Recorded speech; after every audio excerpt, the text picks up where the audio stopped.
All right, good evening to everyone filing in, and welcome to the Colleges That Change Lives virtual day. Thank you for joining us for this session on entrepreneurship in the liberal arts. A few housekeeping announcements before we get started. You can use the Q&A button on your screen to type your questions to our presenters at any time. Your camera and microphone are off, so the panelists cannot see or hear you, so please just use the Q&A feature. This is just one of many different sessions that are happening both this evening and tomorrow as well. So be sure to sign up for any additional sessions. And this presentation is being recorded and will be available within about a week at the same website where you initially submitted your registration. Now I'd like to turn it over to our presenters. Great, thank you, Owen. Share my screen. Good evening, everybody. Thank you so much again for joining us for our session this evening, Entrepreneurship in the Liberal Arts. My name is Erin Guth. I'm the Director of Recruitment at Beloit College. I'm very excited to have you join us this evening.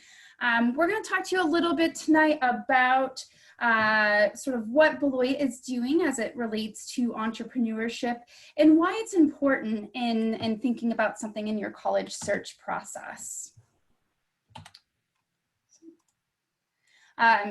To introduce my guest that I have with me tonight, I'd like you to also meet my colleague Brian Morello, who's the director of our Center for Entrepreneurship, and Evelyn McFarland, who's a graduate of the class of 2021, art history and anthropology major, who's going to talk a little bit about her experience with our Entrepreneurship Center.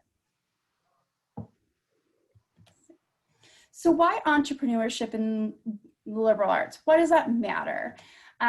When you think about the two, oftentimes you're not thinking about them as the same thing. Oftentimes people think of liberal arts as being something that's a little bit more broad-based, maybe a little bit more interdisciplinary, and it's often gotten a lot of sort of flack in recent years of whether or not a liberal arts degree is worth it. Where everybody really sees entrepreneurship and what this relation it has to business as being something that's really sort of important, and that's what's going to maybe get you jobs and make you money down the line in your future field. But really, when you think about the two, they really share a common foundation. Entrepreneurship and liberal arts are both about building a different level of skills that are going to help you in kind of navigating what has really become a very competitive and rapidly changing world. As technology grows and changes at astronomical rates, we really need the opportunity for people to build different skill sets that are transferable across fields. Entrepreneurship isn't just about business. Liberal arts isn't just about these broad-based concepts, but it's about the successful integration of both liberal arts and entrepreneurship that will really help students as they're moving forward in their career. That idea of liberal arts or entrepreneurship mindset is going to teach you a lot of things. Some of those might be things like, learning how to take more risks, being more innovative, more creative, more confident in the decisions that you're making, becoming a stronger critical thinker, a stronger problem solver, communicating more effectively and really knowing how to present your ideas more clearly. In the liberal arts and really within entrepreneurship, you very much learn how to work within teams, and within teams take on leadership opportunities. And one of the things that I think really comes out of that is the idea of being able to see and consider multiple viewpoints from those that you're working with and getting a better understanding of that value creation. So you're going to learn that at Beloit, there's a lot of this that we're doing. I'm going to pass it off to my colleague, Brian, to tell you a little bit more extensively about how we are incorporating entrepreneurship into a Beloit College education. Thank you so much, Erin. I really appreciate that. And I'm so glad to be with Erin and Eva today to talk a little bit about entrepreneurship in our center here at Beloit College. Again, my name is Brian Morello, and I'm the director of our Center for Entrepreneurship, which is a beautiful 9,000 square foot facility located off the campus in downtown Beloit. My background is I was in distribution and logistics and in the brewing industry for 30 years. So my background was in business, and then after selling one of the companies and going on to the board of directors of my other one, I've started my academic career at Beloit some 10 years ago after getting my degree from Beloit College, and then my master's and graduate work at University of Chicago. So I want to take a few minutes this evening to walk you through what entrepreneurship and our entrepreneurship program is all about here at Beloit College, which is really, as Aaron has said, has become a very hot topic and area of study across the country. But here at Beloit, we do it a little bit differently. For example, we're not only located away from campus distraction, but we're in the downtown environment. So it has a very different feel than our academic buildings. We have retail space. We're right on the main grand avenue of the town near all the restaurants and activity. So students come down here and feel different and have a different mindset, which is exactly what we're trying to do. So our Center for Entrepreneurship is part of a pioneering program by Professor Jerry Gustafson. In the mid-'80s, he started entrepreneurship education before it was even thought to be a discipline. And he had so much success that he became the Coleman Chair of Entrepreneurship, one of only 9 chairs given out in the entire country, and had begun to grow the program to such an extent that in the early 2000s, there was support to endow the program, buy its own freestanding building, and put it downtown. And in the next few minutes, I'll describe all the different functionality and different things we do down at CELEB that you could enjoy as a student and gain practical experience and support your academic education with this center. In the arts, in music, in media studies, business venturing, prototyping in a maker lab. We have a charitable foundation. More than 10% of the student body comes through this center every year. So, Aaron, if you could flip to the next slide, we'll talk about, first of all, we've remodeled the center and done our phase 2 improvements to the center. So you have a brand new building. These 100-plus-year-old buildings have been completely revamped, and the spaces have been modernized into a beautiful 3-floor facility. And on the 3rd floor is our maker space. It's a free-flowing, adjustable workspace. Everything's on casters and movable, so you can do something with textiles and sewing, as you see Carrie down in the right-hand picture doing. He had a class where he was helping upcycle clothing and was using the serger and the sewing machines and all the textile work. There's in the left-hand corner, you can see one of our lab techs and supervisors had made some PPE during the COVID crisis with our 3D printers. We do community outreach. So in the middle, you see these 2 young people where we did a seminar on electronics and had them use copper tape to make a little gadget that could use electricity. But basically, the Maker Lab has all sorts of equipment that you wouldn't have at your own disposal to work with. So we have 3D printers and laser cutters and sewing machines and soldering irons and heat presses and vinyl cutters, all sorts of technology that is taught peer-to-peer by other students and requires nothing more than interest in making things to come into the lab and get excited about prototyping and learning how to use equipment and work with physical objects. So it's a very exciting space. It's all brand new. It's student run and a very important participant and contribution to the Center for Entrepreneurship here. We also have students engaged in their own businesses. These 2 students are prime examples. The student on the left-hand picture was a biochemistry major. She got interested in entrepreneurship and wanted to see what was going on. So with no previous experience, she came down. She signed up for a trip to Tampa, Florida for the Collegiate Entrepreneurs Organization conference and caught the bug. I mean, she really got excited about entrepreneurship. She met some other professors from other universities and They liked her so much that they chose her over some other students at their own university, and they started a business called Classmunity, which helps do fundraising and security around fundraising. And she eventually graduated from Beloit and left the sciences and is a founder of this company and continues to work on it to this day. The student on the right is featured in the Coleman Venture Lab, where students have their own secure space to store their things when they start up their business and decorate their own areas to start their businesses. And Bobby joined a company called Protean Software that made software management tools for guys that have vans out on the roads, like HVAC companies and elevator companies. So internships come out regularly out of CELEB, and Bobby was able to get one of those internships out of the Coleman Venture Lab. Downstairs, which Eva will talk about shortly, we also have an entrepreneurship in the arts program. You know, we believe that the entrepreneur is a close cousin to the artist. I mean, they're both trying to figure out how to make something happen that currently doesn't exist to the world or to their consumers. So a new art project is very much like starting a business. You have to find resources, come up with an idea, create the product, and get people interested in it. So what you're looking at here is the first floor retail space of our Center for Entrepreneurship.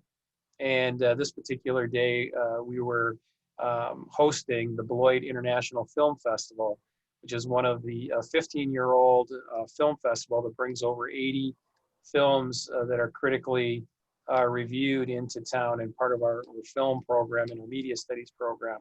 But normally every day it's the Gallery ABBA. And ABBA isn't the Swedish rock band. ABBA stands for the art of business and the business of art. And one student, in this case Eva McFarland, gets to be the owning operator of the space, which she'll tell you about in a little bit. But next, I want to show you that behind Eva's studio and art gallery is Maple Tree Studio, which is our full-blown audio recording studio. Our students there start music ventures. You can see one of our students in the middle making beats and putting them up onto his SoundCloud and starting a music business. You can see another student on the right-hand corner playing with one of our drum kits. But the idea with Maple Tree Studio is it's there to teach music technology, recording engineering, and the ability to start businesses based in music. And this is all compliments of the gentleman on the left playing the piano. Dave Myers is one of our big supporters, playing this beautiful Steinway piano that's in the studio. So this is an opportunity for the recording artists and all the affiliated businesses that go along with music get to participate in there. These students also attend a conference on scholarship called the Self-Employment in the Arts Conference every year in Chicago, which is another thing that Beloit College helped found years ago, 20 years ago, and is still going strong, in a field trip of sorts that you'll be able to take. Next to Maple Tree Studio is also a full-blown television station, which I'll talk about in a minute. But before I do, one of our other underwriters is the Coleman Foundation, which came from the Fannie Mae Candy Company out of Chicago. And they also sponsor this Self-Employment in the Arts Conference, which brochure you see in the lower left-hand corner. But CELEB is a place where you can get a lot of opportunity to mingle and work on projects and collaborate and problem solve with other students. And these students are up in one of our boardroom areas where they're able to bring out the whiteboards and the paper and kind of solve a problem.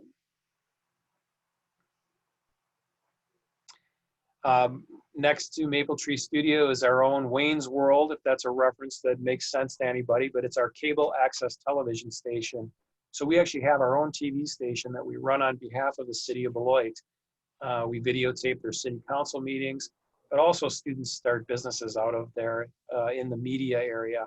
So for example, one of our students started Big Game Video, and that was a business where he went out and made videos of high school athletes that were trying to get to play sports in college. and they would take these videos and send them to coaches that they were interested in maybe going to college at. This person eventually also, in addition to this business, started broadcasting the basketball games, took voice lessons in the theater department, and an internship in minor league baseball, which eventually, by the time he was 28 years old, he became the play-by-play broadcaster for the Los Angeles Dodgers, replacing the famous Los Angeles Dodger broadcaster, Vin Scully. So it's another place where you can take classes in media studies and journalism, and also produce your own TV shows. I'll turn it over to Erin, but she'll be introducing Eva McFarland, the owner-operator of Gallery ABBA. Thanks, Brian. So as you have heard from Brian, our Center for Entrepreneurship at Beloit has a lot of different offerings, and that's very intentional. As he was talking about, it's not necessarily just for your business major, that our students come from a variety of backgrounds and a variety of interests, but really come to go to CELEB, visit CELEB, work at CELEB, for that ability to gain those entrepreneurship skills. So I would like to introduce Eva to talk a little bit about her experience so far working in CELEB, and talk a little bit first maybe about sort of your background and interest and how you got, you know, kind of connected with going to CELEB. Hi, thank you, Erin. So I'm Evangeline McFarland. I'm a senior at Beloit right now, and I'm double majoring in art history and anthropology, which you might think are pretty removed from business and entrepreneurship. But I was connected with Gallery ABBA at the end of my freshman year. I had a friend who was having an art show there, and I was like, oh, that sounds really cool. I want to see what that's all about. And I, from there, just thought the space was really cool. There was an opening for a summer manager, and I thought, why not? This sounds fun. And I did it for the summer, and then I have been working there ever since. I started managing the gallery in the spring of my junior year, so last January. So clearly, since I've started managing the gallery, we've been in quite a bizarre climate on campus and in, you know, the art world in general. And so I, as manager, have had to think very creatively and really adapt to the current situation. But even with that, working at Gallery ABBA has definitely been one of the most valuable and memorable experiences of my Beloit career. So a little bit about Gallery ABBA. It is a completely student-run gallery on campus. We showcase artwork by students and alumni. And me and my team of student employees completely handle installations, scheduling, and sales. So Gallery ABBA exists as a space to allow young artists, many of whom intend on pursuing a career in the arts, to showcase their work among their peers, and then also to allow their peers to engage with their art in a very personal and up-close way. And we are not only an opportunity for artists to share their artwork, we're also an opportunity for them to learn how to make a profit off of it. So we serve in a way as like an introduction to the art market. We split the profits 70-30 with the artists, and we allow artists to sell their work in a show or just as general merchandise in our gift shop. And we work quite a bit with the greater Beloit community. In the past, we have sold work at the farmers market. We've interacted with several town-wide events. And as Brian mentioned earlier, we host the Beloit International Film Festival's box office every year. And I personally have actually worked with the Beloit International Film Festival in some capacity in the past. And I'm really grateful to be in such close contact with that organization.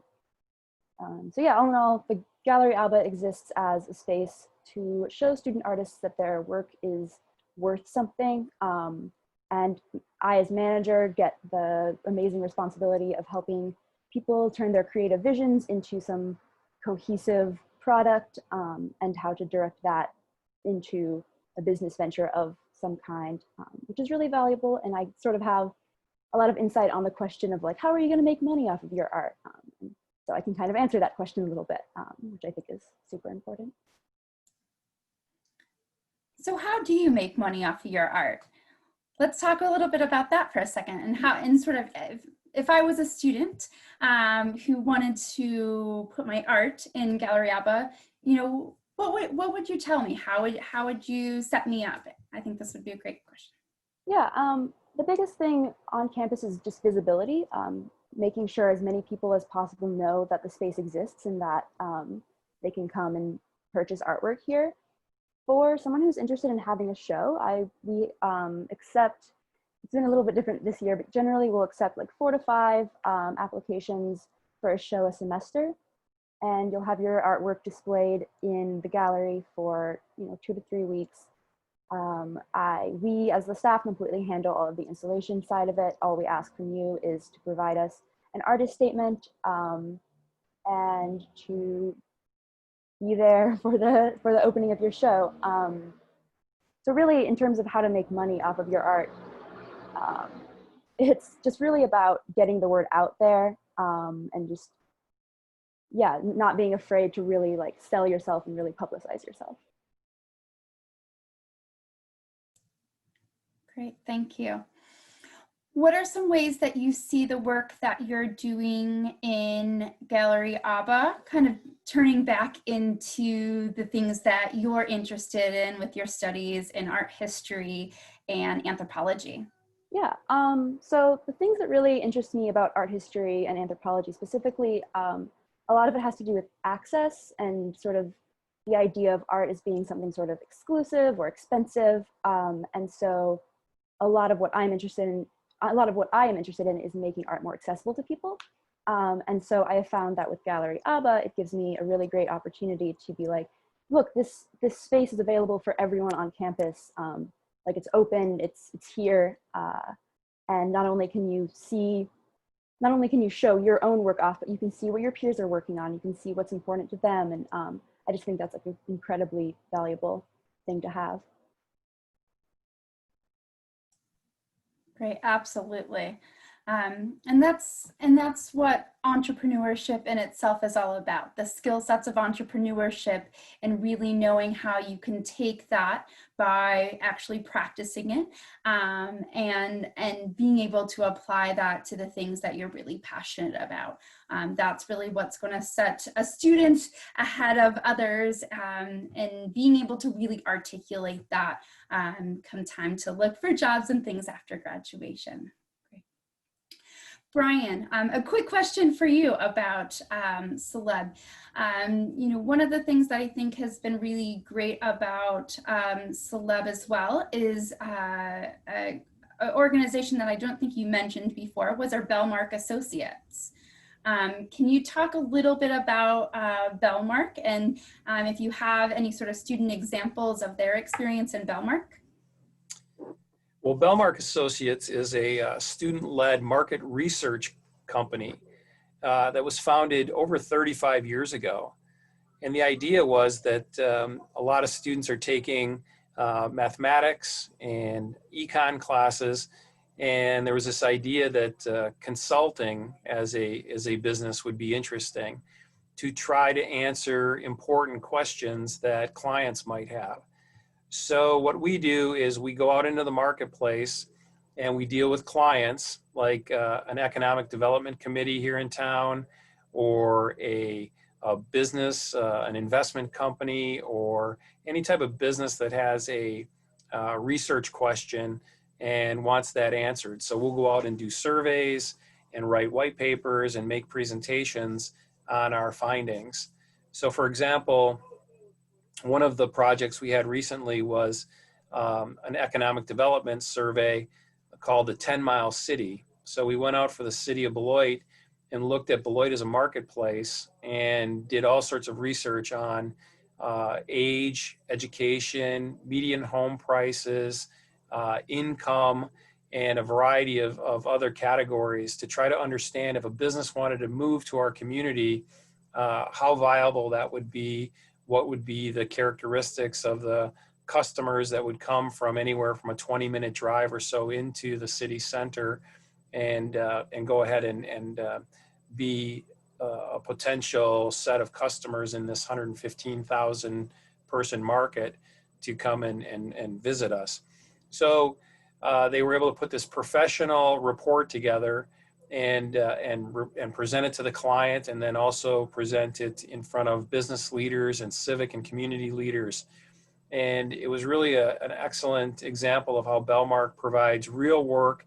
We charge, and our consulting students go out and pitch the projects, scope the size of the engagement, price out the actual amount that we'll charge the client, collect the money, and then do these presentations. So by the end of it, they have a real world experience that they can talk about, of doing real market research with a real client. And frankly, we've had experiences that our Bellmark associates have been able to compete against Ivy League candidates for very heady positions with companies like McKinsey Consulting when they come out of this, because it's a real world experience where they get a chance to do market research, answering serious questions for real clients. So this is a very prestigious and highly sought after position to be a part of the Bellmark Associates, and that's one of the functional pieces of both our economics department and our Center for Entrepreneurship. Great. Thank you. Mm-hmm. Eva, one more question to you. What would, if someone said, what is entrepreneurship to you? As a student at a liberal arts college, what would be your answer? Yeah, that's an interesting question. I think that it would be hard. So I, before this job, didn't even think of myself as someone who was business minded at all. Entrepreneurship was very much out of my scope. I'm a humanities major. And so I think through this, I've really learned that entrepreneurship is not so separate from any other interest. It's about learning how to take your interest and make it into something that other people care about.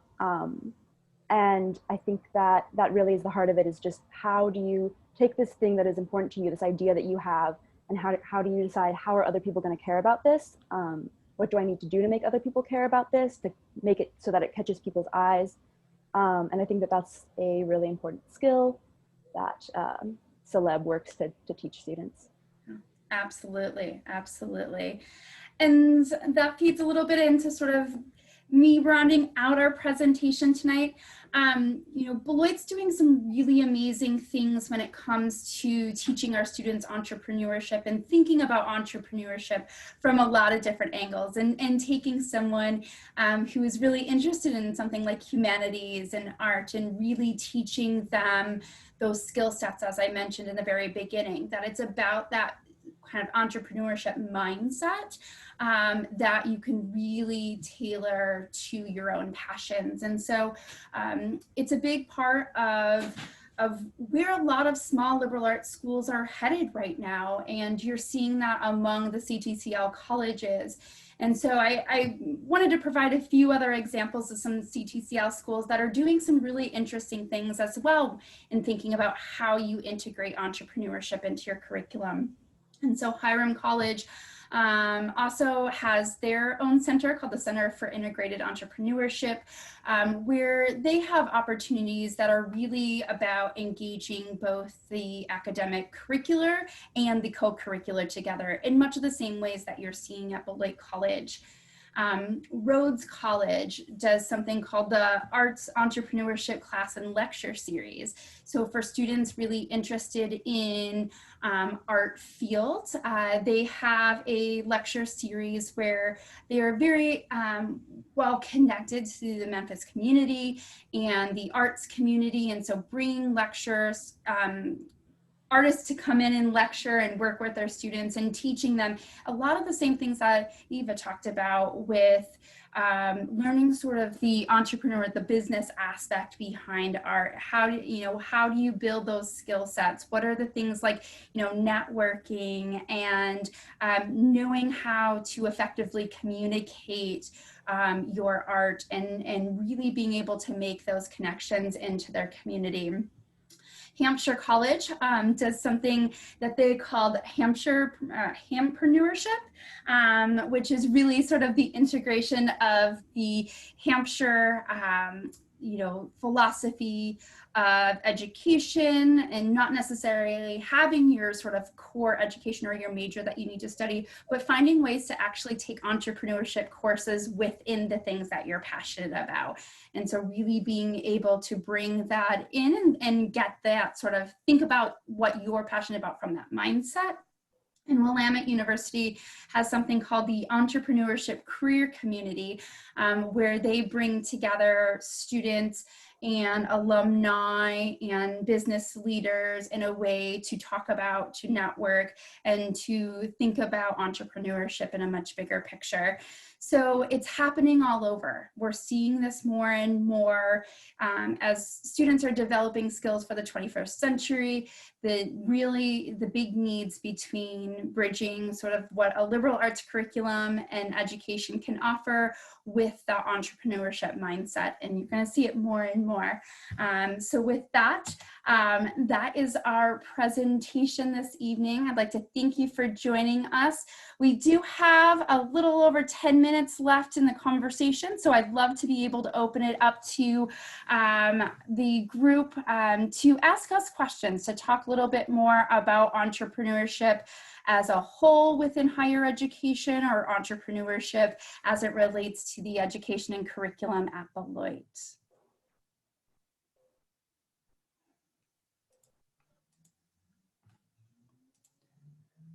Brian or Eva, do you have anything else to add about entrepreneurship in liberal arts education that you'd like to?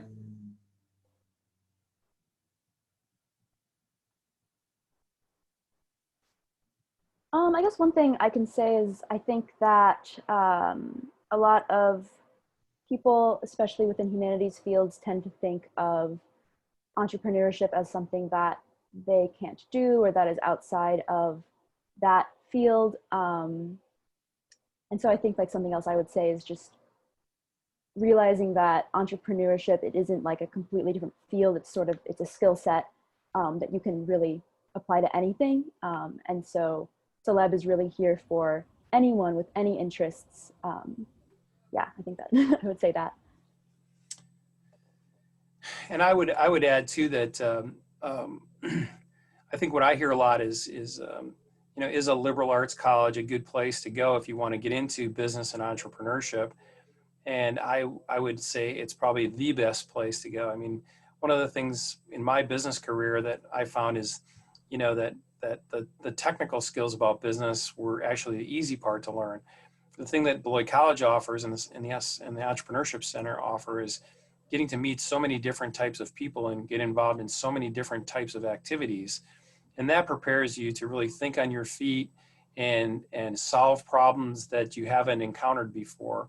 And for me, whether I was in the brewery that I owned and operated, I was talking to a microbiologist about lactobacillus and a bacteria in some of the beer in one meeting, and then I was with a lawyer talking about government affairs in a highly regulated industry, and then later in the day I'd be talking to a graphic designer thinking about how we should decorate a can for a new product design. And those things aren't things that necessarily you think about as business, but government affairs and the arts and science, those things all come to bear if you're going to be a leader in the 21st century. And frankly, the world is changing, as you all know, so fast that we can't necessarily teach you exactly what you need to know. But what you need to do is have the confidence that you know how to deal with people and ask good questions and find experts and be a lifelong learner. And those are the things that are going to allow you to, understand as artificial intelligence changes the way we drive cars, and things like an iPhone are something that we took for granted today, but it's only 12 years old. I mean, I can remember, years ago, if you were talking about an app, it was probably something you ordered before your main entree at an Applebee's, So things are changing very fast, and a liberal arts program teaches you how to creatively think and solve problems and be a good communicator and be agile and work with numbers and find out things about yourself that you never knew, and how to deal with people that you had never thought you were going to ever have a chance to be with. So to me, that's the biggest thing on how the liberal arts is really the best place if you want to get into entrepreneurship and business. And even if you don't, when you start to learn those skills, it really helps you become someone who can set goals for themselves and find resources to accomplish those goals and be an agent over your own life to really make things happen. And frankly, that's why you go to college. It's not a spectator sport.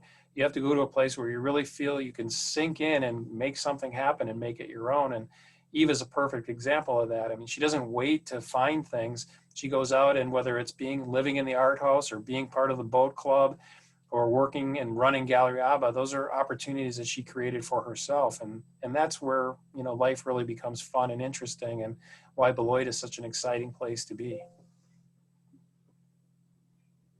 Did that sound forced? I've been working on that. Sounded great, Brian. Okay, thank you. Great. Great. All right. Well, thank you all so much for joining us this evening. I hope you learned a little bit of something, and we're excited about thinking about putting entrepreneurship within your studies. And Owen, I'll pass it over to you. Great. Thank you so much, and thanks for a great panel, and thank you to everyone for joining us this evening. When you close this window and the webinar ends, there will be a link to a quick 4-question survey that we hope you'll fill out and provide any feedback. Also, this is just one of many sessions hosted. There's more later this evening as well as tomorrow, so please be sure to sign up for additional sessions. And in about a week, we'll be posting this session's recording as well as all others on the website, so certainly feel free to check back and find any that are of interest to you. Thanks again to all of our presenters, and have a great night. Thank you.